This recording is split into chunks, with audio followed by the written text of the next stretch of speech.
Kaixo, gu mekatronika industrialeko ikasleak gara. Ikasketa hauek, mantenu eta muntaketa arlotan lan egiteko bideratuta daude.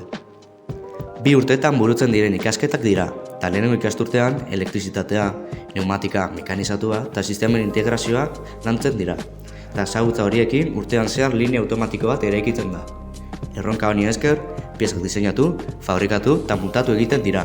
Bigarren ikasturteko helburua mekatronikako beste egitasun batzuk lortzea izango da, eta horretarako makinen ezagutza, beraien mantenua eta matxuren konponketak burutzera bideratuta dauden jarduerak egiten dira.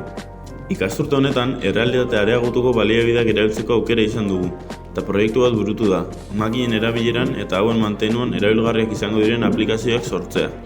Lan praktikak egiteko 3 aukera daude. Dual sistema, lehenengo mailetik hasten dena, Erasmus Plus, atzerrian egiten dena, eta praktikak enpresetan, ikasturteak amaitzerakoan.